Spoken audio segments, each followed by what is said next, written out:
আসসালামু আলাইকুম। এটিএন বাংলা সংবাদে সবাইকে স্বাগত জানাচ্ছি মার্সিয়া মীরা। শুরুতেই সংবাদ শিরোনাম।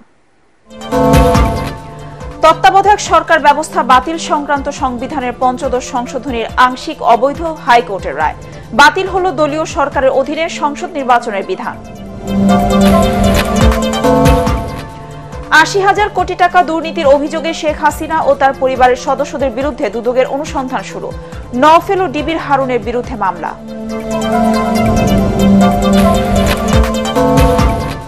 শেখ হাসিনা সহ সাবেক ১৬ মন্ত্রী এমপির মামলা ২ মাসের মধ্যে তদন্ত শেষ করার নির্দেশ।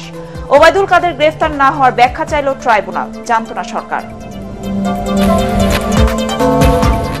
নিজের স্বার্থ হাসিলে কেউ যেন দলকে ব্যবহার করতে না পারে, নেতাকর্মীদের সতর্ক থাকতে বললেন তারেক রহমান। অতীতের যে কোনো নির্বাচনের চেয়ে এবারের ভোট কঠিন হবে। এবং ২০২৬ সালের ৩০ জুনের মধ্যে আগামী জাতীয় নির্বাচন অনুষ্ঠিত হবে, জানালেন প্রধান উপদেষ্টার প্রেস সচিব। ইভিএম এ নয়, এবার ভোট হবে ব্যালটে সিইসি।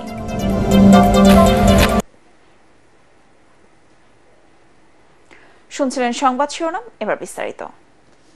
বহুল আলোচিত তত্ত্বাবধায়ক সরকার ব্যবস্থা বাতিল সহ সংবিধানের পঞ্চদশ সংশোধনীতে আনা কয়েকটি বিষয় অবৈধ ঘোষণা করেছে হাইকোর্ট।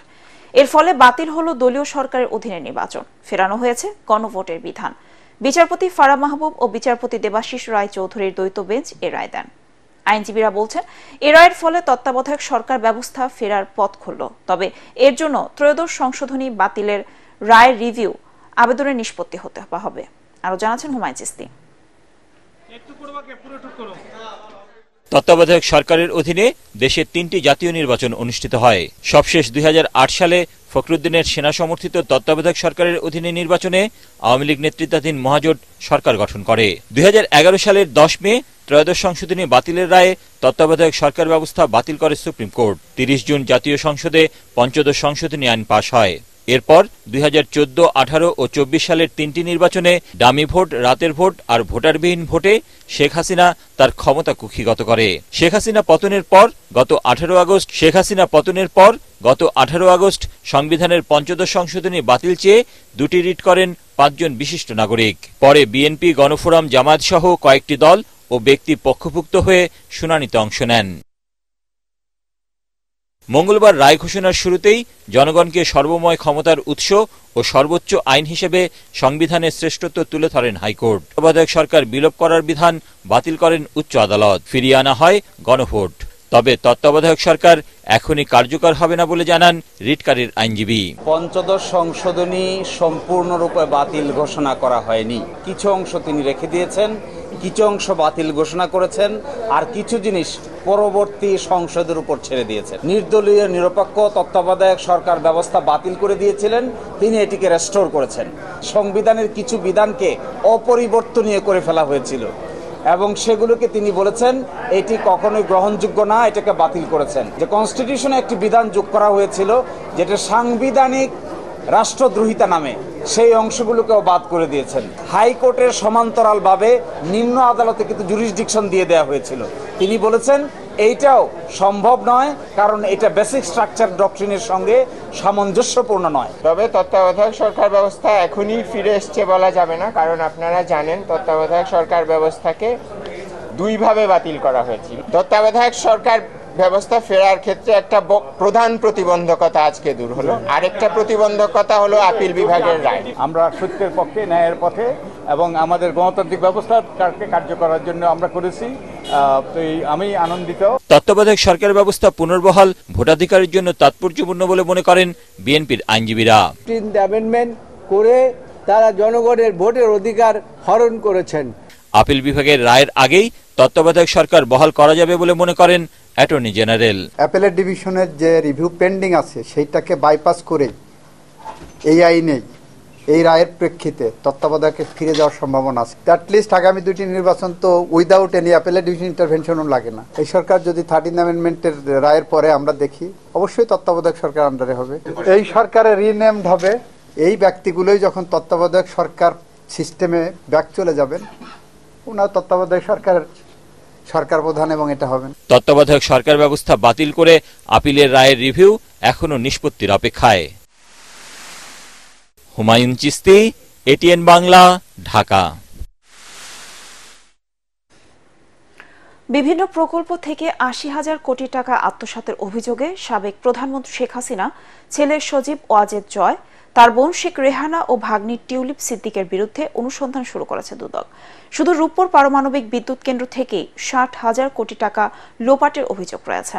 দুদকের দাবি, রাজনৈতিক কারণে নয়, সুনির্দিষ্ট অভিযোগের ভিত্তিতেই অনুসন্ধান শুরু করেছে কমিশন। রিপোর্টে জানাচ্ছেন মাহবুব কবির চপল। সরকার পতনের পর বদলে গেছে দুদক। ক্ষমতা যেতেই আওয়ামী লীগের দুর্নীতি চোখে পড়ছে কমিশনের। এবার তাদের জালে পড়লেন সাবেক প্রধানমন্ত্রী শেখ হাসিনা। গত আগস্টে মার্কিন ওয়েবসাইট গ্লোবাল ডিফেন্স কর্পে দাবি করা হয়, রূপপুর পারমাণবিক বিদ্যুৎ কেন্দ্র নির্মাণে ১.৫ লাখ কোটি টাকার মধ্যে শেখ হাসিনাই আত্মসাৎ করেছেন ৫৯,০০০ কোটি টাকা। মালয়েশিয়ার ব্যাংকের মাধ্যমে এসব টাকা দিয়েছে রাশিয়া, যার মধ্যস্থতা করেছেন সজীব ওয়াজেদ জয়, শেখ রেহানা ও তার মেয়ে, যুক্তরাজ্যের এমপি টিউলিপ সিদ্দিক।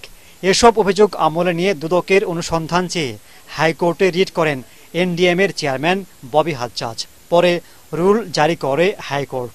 এর দুদিন পর অনুসন্ধান শুরু করল দুদক। কমিশন বলছে, শেখ হাসিনা ও তার পরিবারের সদস্যদের বিরুদ্ধে রূপপুর পারমাণবিক বিদ্যুৎ কেন্দ্র থেকে ৫৯,০০০ কোটি টাকা, আশ্রয়ন, বেজা ও বেবজার ৮ প্রকল্প থেকে ২১,০০০ কোটি টাকা আত্মসাতের অভিযোগ পাওয়া গেছে, যার অনুসন্ধান শুরু হয়েছে। জনাব শেখ হাসিনা, সাবেক প্রধানমন্ত্রী, গণপ্রজাতন্ত্রী বাংলাদেশ সরকার, ঢাকা ও অন্যান্যের বিরুদ্ধে ক্ষমতার অপব্যবহার, প্রতারণা, অনিয়ম ও দুর্নীতির মাধ্যমে ৮টি বিভিন্ন প্রকল্পের আড়ালে ২১,০০০ কোটি টাকা আত্মসাতের একটি অভিযোগ দুর্নীতি দমন কমিশনে দাখিল হয়েছে এবং সেই অভিযোগের বিষয়ে অনুসন্ধানের সিদ্ধান্ত গৃহীত হয়েছে। আরও একটি মেগা প্রকল্পে রূপপুর পারমাণবিক বিদ্যুৎ কেন্দ্রের নির্মাণের নামে প্রায় ৫৯,০০০ কোটি টাকা লোপাটের অভিযোগও সাবেক প্রধানমন্ত্রী জনাব শেখ হাসিনা, তাঁর ছেলে জনাব সজীব আহমেদ ওয়াজেদ জয়, তার ছোট বোন শেখ রেহানা ও তার ছোট বোনের মেয়ে টিউলিপ সিদ্দিকী ও অন্যান্যদের বিরুদ্ধে দাখিলকৃত অভিযোগের বিষয়েও অনুসন্ধানের সিদ্ধান্ত গৃহীত হয়েছে। এতদিন এসব দুর্নীতির বিষয়ে দুদক কেন জানতে পারেনি, এমন প্রশ্নে মহাপরিচালক বলেন, এ সংক্রান্ত কোনো অভিযোগ ছিল না। দাবি করেন, রাজনৈতিক পরিচয়ে কাউকে হয়রানি করা হচ্ছে না। অনুসন্ধানের সিদ্ধান্তের প্রেক্ষিতে একটা অনুসন্ধান দল গঠন করা হবে এবং তারা এই অভিযোগ অনুসন্ধান করবে। কতদিনে এটা গঠন হতে পারে, কত সদস্যের হতে পারে, এটা প্রক্রিয়াধীনে আছে, এটা আজই হয়ে যেতে পারে। অভিযুক্তরা সবাই বিদেশে থাকায় দুদক তাদের ডেকে পাঠাবে কিনা তা বলতে পারেননি এই কর্মকর্তা। মাহবুব কবির চপল, এটিএন বাংলা, ঢাকা। শেখ হাসিনা সহ সাবেক ১৬ মন্ত্রী, এমপির মামলা ২ মাসের মধ্যে তদন্ত শেষ করার নির্দেশ দিয়েছে আন্তর্জাতিক অপরাধ ট্রাইব্যুনাল। সাবেক মন্ত্রী ওবায়দুল কাদের দেশে থাকার পরও কেন তাকে গ্রেফতার করা হলো না তা ১৫ দিনের মধ্যে জানতে আইজিপিকে সময় দেওয়া হয়েছে বলেও জানান চিফ প্রসিকিউটর তাজুল ইসলাম। যদিও সরকারের কাছে ওবায়দুল কাদের দেশে আছে এমন কোনো তথ্য ছিল না বলে জানিয়েছেন স্বরাষ্ট্র উপদেষ্টা। বিস্তারিত মাজহারুল হক মুহাজিরের রিপোর্টে। নিজেদেরই গড়া ট্রাইব্যুনালে জুলাই আগস্টের গণহত্যার মামলায় একে একে হাজির আওয়ামী আমলের প্রভাবশালী সাবেক ১২ মন্ত্রী, প্রতিমন্ত্রী, ২ সচিব ও ১ বিচারপতি সহ ১৬ জন। সবার চোখে মুখে বিষণ্ণতার ছোঁয়া থাকলেও হাস্যোজ্জ্বল ছিলেন শাহজাহান খান ও হাসানুল হক ইনু।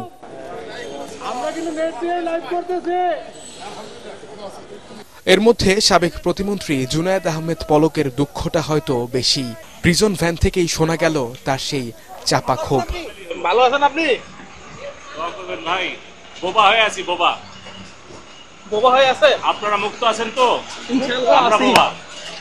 এদিন আনিসুল হক ও সালমান এফ রহমান সহ ১৬ জনের তদন্ত রিপোর্ট ২ মাসের মধ্যে দাখিলের নির্দেশ দেন ট্রাইব্যুনাল। আওয়ামী লীগ সরকারের আমলে হওয়া সব অপকর্মের হোতা ছিলেন শেখ হাসিনা, জানান চিফ প্রসিকিউটর।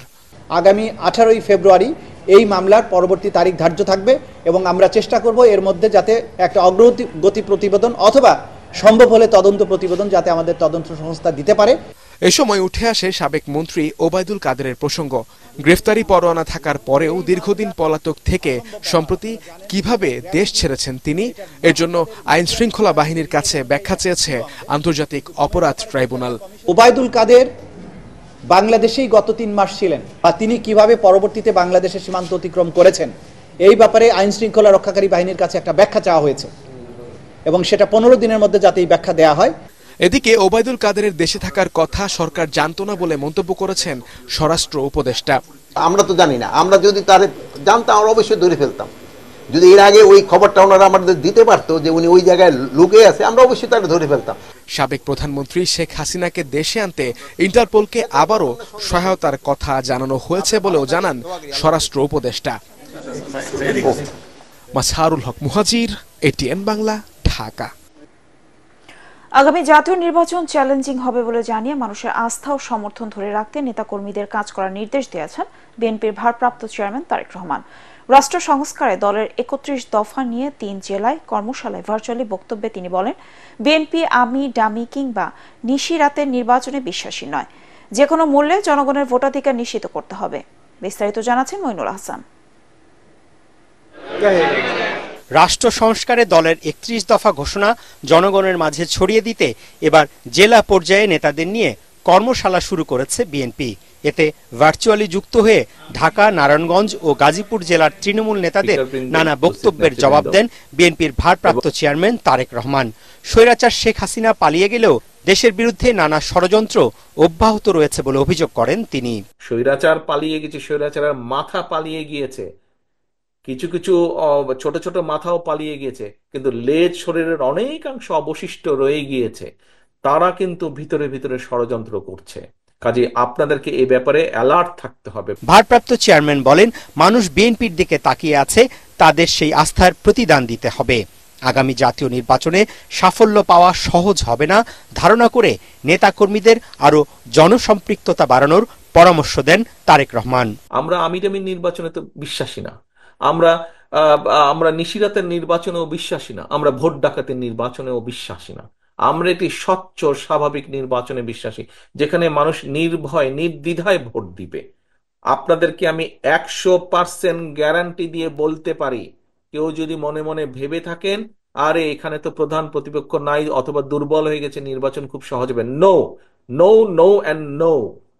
এই নির্বাচন অতীতের যে কোনো নির্বাচনের থেকে অনেক অনেক অনেক কঠিন হবে। নেতাকর্মীদের সতর্ক করে তারেক রহমান বলেন, ব্যক্তি স্বার্থে দলের সুনাম নষ্ট করলে কঠোর হাতে দমন করা হবে। বহু নেতাকর্মী আছে যাদের স্বজন মারা গিয়েছে, আপনজন বাবা মা মারা গিয়েছে, তাদেরকে হ্যান্ডকাফ পরিয়ে জানাজায় নিয়ে গেছে।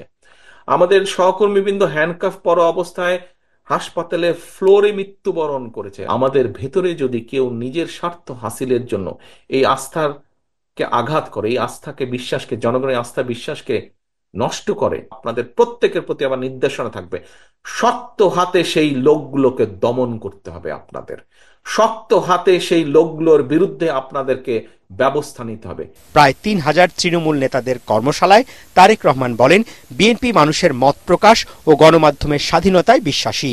গণমাধ্যমের কাছেও তাদের প্রত্যাশা বস্তুনিষ্ঠ ও নিরপেক্ষ ভূমিকা। প্রত্যেককে আমাদের প্রত্যেককে। মইনুল হাসান, এটিএন বাংলা, ঢাকা।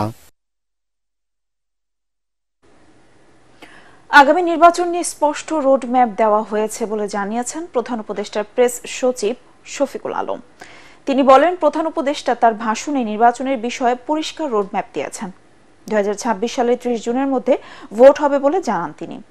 বিকেলে ফরেন সার্ভিস একাডেমিতে প্রেস ব্রিফিংয়ে তিনি এসব কথা বলেন। নির্বাচনের তারিখ দেবেন নির্বাচন কমিশন। মিশরে D8 শীর্ষ সম্মেলনে অংশ নিতে রাতেই প্রধান উপদেষ্টা ঢাকা ছাড়বেন বলেও জানান প্রেস সচিব। সেই ঐক্যমত্য কমিশন রোডম্যাপ খুব স্পষ্ট রোডম্যাপ দেওয়া হয়েছে। এক্সাক্ট ডেট কি এটা তো সত্যিকার অর্থে অনেক ক্ষেত্রে এটা ডিপেন্ড করবে রিফর্মের উপর, বাট উনি একটা মানে টাইম একটা দিয়ে দিয়েছেন। এর চেয়ে আর ক্লিয়ার রোডম্যাপ আর কি হতে পারে? আপনি এক্সপেক্ট করতে পারেন যে ইলেকশন হচ্ছে 2026-এর জুনের 30 তারিখের মধ্যে। 2025 সালের শেষে কিংবা 26-এর প্রথমার্ধে জাতীয় নির্বাচন আয়োজনে আইন পরিবর্তন সহ যা যা করা দরকার তা করা হবে বলে জানিয়েছেন প্রধান নির্বাচন কমিশনার AMM নাসির উদ্দিন। নির্বাচন ভবনে সাংবাদিকদের তিনি আরও জানান, নানা বিতর্কের কারণে জাতীয় নির্বাচন EVM-এ নয়, ব্যালটে হবে। মনির হোসেন তপু রিপোর্ট।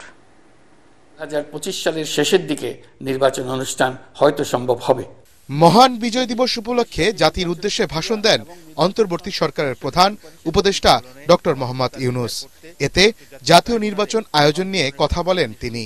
যেহেতু আমরা দায়িত্ব ভাগ করে দিয়েছি, যা বাস্তবায়নে কাজ করছে নির্বাচন কমিশন। জাতিকে একটি ভালো নির্বাচন উপহার দিতে আইন পরিবর্তন সহ যা যা প্রয়োজন তা করা হবে বলে জানিয়েছেন প্রধান নির্বাচন কমিশনার AMM নাসির উদ্দিন। এই সরকার ঘোষণা দিয়েছে যে ওনারা কিছু ভালো কাজ, ভালো অ্যাক্টিভিটিস করে দিতে চান, দেশের জন্য ভালো কিছু করে দিতে চান। আমরাও সেই রকম একটা ভালো নির্বাচন দিতে চাই। এই ভালো নির্বাচন দিতে গিয়ে যদি কোনো বিধিবিধান বা আইন কানুন পরিবর্তন করতে হয়, আমরা সেটা করে নিব। কিন্তু কাজটা যে উদ্দেশ্য আছে, আমাদের উদ্দেশ্য অ্যাচিভ করার জন্য যা যা করা লাগে সেটা আমরা করে নিব। এটা নামই রিফর্ম। পঙ্গু করে ফেলতে দেখলে এত লোক রক্ত দিল, এটা তাদের রক্তের সাথে তো বেইমানি করা যাবে না ভাই। এবং একটা ছেলে বলছে কি জানেন, হাসপাতালে পা উঠে রাখছে, টাঙ্গাই রাখছে পা, বলে স্যার দোয়া করেন স্যার আমার পাটা যাতে ভালো হয়, কারণ সুষ্ঠু নির্বাচন না হলে যাতে আবার রাস্তায় নামতে পারে।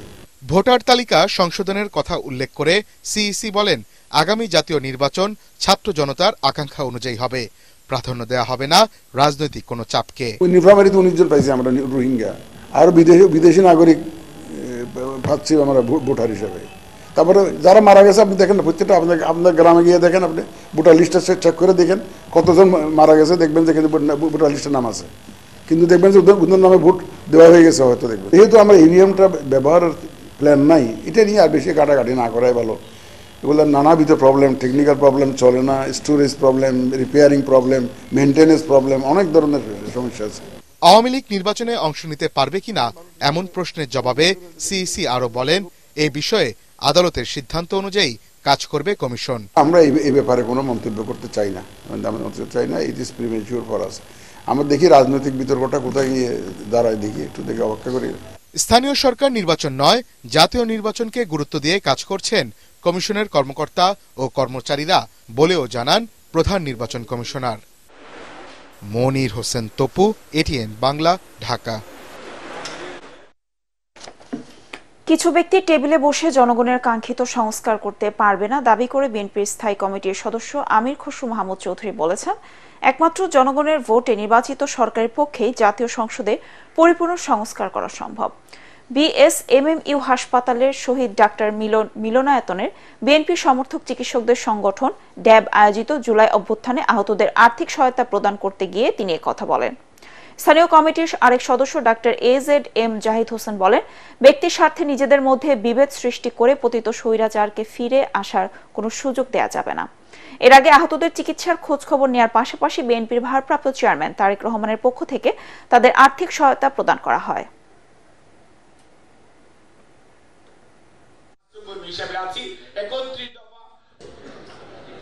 রিফর্ম কেউ একা বসে একটা টেবিলে রিফর্ম করে না, এটা গণতান্ত্রিক প্রক্রিয়া, এটা সংসদে হতে হয়, এটার ওনারশিপ থাকতে হয়, রাজনীতিবিদদের মধ্যে জনগণের মধ্যে ওনারশিপ থাকতে হয়।